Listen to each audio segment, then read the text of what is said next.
Namaskar, a warm welcome to World News, an Indian perspective on All India Radio. This is Prashant Kumar Sinha bringing glimpses of major developments of the day from across the globe. The headlines: Prime Minister of India calls expansionist mindset a sign of destructive psyche. Donald Trump says time will tell if the next administration will go into lockdown in his first public address since the US elections.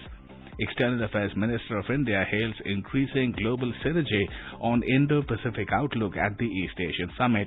Conflict in Ethiopia escalates as Junta fires rocket at airport, and in tennis, Jannik Sinner clinches the Sofia Open title.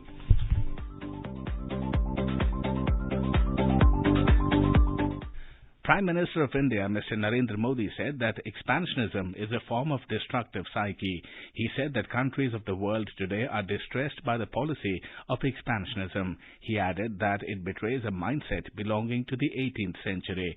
Mr. Modi stated that India is increasingly becoming a vociferous opponent to the expansionist mentality of a few nations at the global level. आपने देश को सुरक्षित किया हुआ है, इसलिए आज भारत वैश्विक मंचों पर प्रखरता के साथ अपनी बात रखता है। साथियों, आज पूरा विश्व विस्तारवादी ताकतों से परेशान है। विस्तारवाद एक तरह से मानसिक विकृति है और 18वीं शताब्दी की सोच को दर्शाता है। इस सोच के खिलाफ भी भारत प्रखर आवाज बढ़ रहा है। Addressing soldiers of the Indian Army at the forward posts of Jaisalmer, he commended the role played by the armed forces in securing India's borders. He said that the brave soldiers of India have multiplied the negotiating power of India in the global high table. He said that they have increased India's stature in the world through the sheer force of their courage and determination. Commenting on the menace of terrorism, Mr. Modi asserted that Indian soldiers are capable of giving a befitting reply to terrorists and the sponsors of terrorism. The President of the USA on Friday made his first public address since the November 3rd elections. Mr. Trump denied the possibility of another lockdown in the country under his administration in an apparent refusal to acknowledge the victory of Democrat Joe Biden in the latest elections.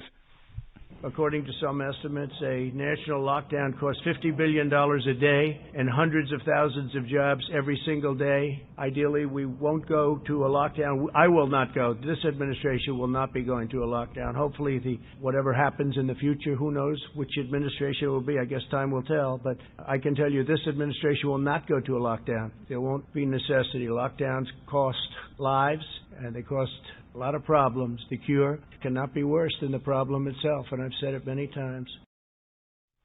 Mr. Trump also spoke about the Operation Warp Speed, which is his administration's effort to develop and distribute COVID-19 vaccines.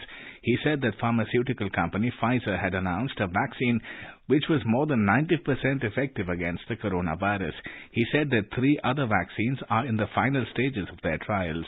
He added that the vaccines, once approved, will be distributed to the general population with the exception of the state of New York and a few others.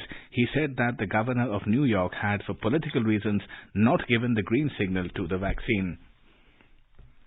Israeli Prime Minister Benjamin Netanyahu on Saturday released a video congratulating U.S. President-elect Joe Biden and Kamala Harris on their victory in the recent U.S. elections.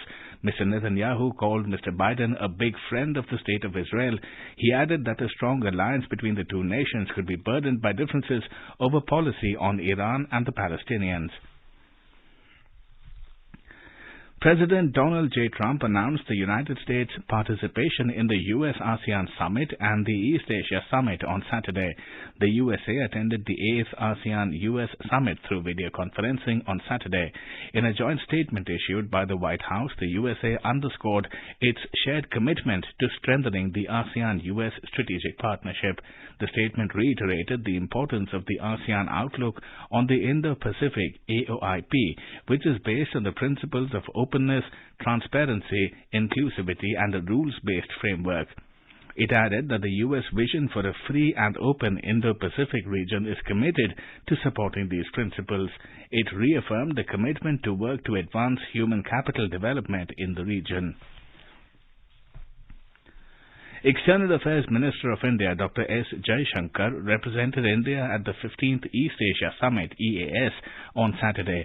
The summit was chaired by the Prime Minister of Vietnam, His Excellency Nguyen Xuan Phuc, in his capacity as ASEAN Chair. All the 18 EAS countries participated in the virtual summit. Dr. Jaishankar, in his remarks, reaffirmed the importance of EAS as the leaders-led forum to exchange views on strategic issues. He spoke of the importance of adhering to international law, respecting territorial integrity and sovereignty, and promoting a rules-based global order. He noted the growing interest in the Indo-Pacific as an integrated and organic maritime space centered around ASEAN and appreciated the synergy between the ASEAN Outlook and India's Indo-Pacific Oceans Initiative. Dr. Jaishankar expressed concern about developments in the South China Sea, which erode trust in the region. He stated that the Code of Conduct negotiations should not be prejudicial to legitimate interests of third parties and should be fully consistent with UN clause. This is All India Radio giving you the world news. In a further escalation of the conflict in the Tigray region of Ethiopia, the Ethiopian Prime Minister's office has said that a rocket was fired towards Bahir Dar and Gondar cities late on Friday night.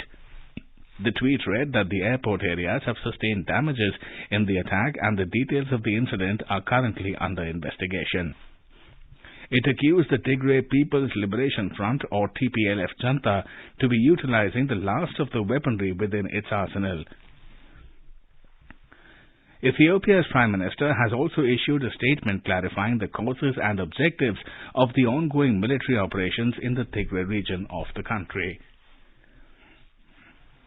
The Indian Embassy in Beijing is in contact with the provincial government of Hebei in China, which has offered to provide any medical assistance to the crew in case of any emergency. It also stated that the ship is in the queue for berthing and crew change cannot be allowed due to COVID-19 protocols.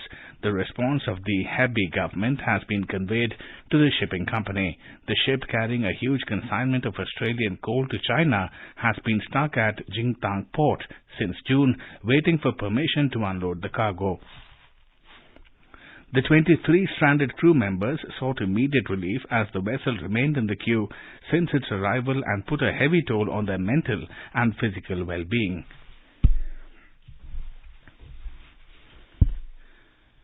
Vietnam is bracing for Typhoon Vamco as the death toll in the Philippines rose to 53.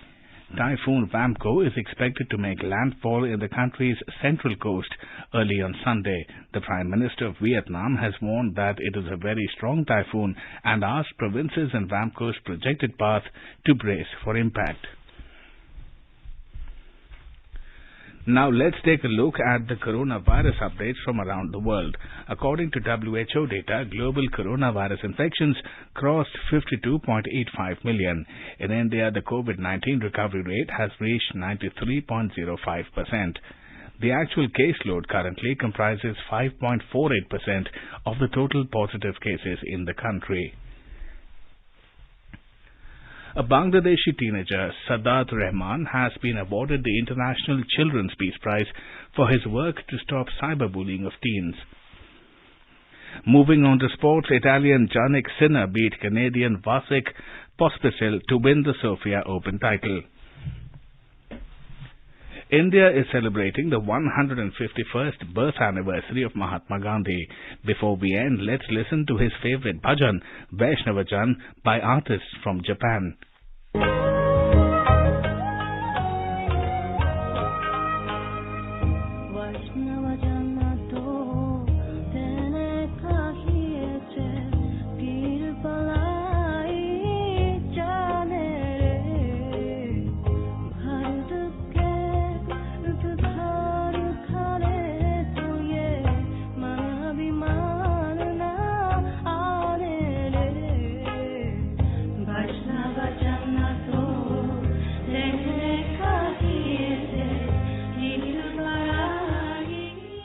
And with that, we end this bulletin. See you at the same time tomorrow with the next edition of World News.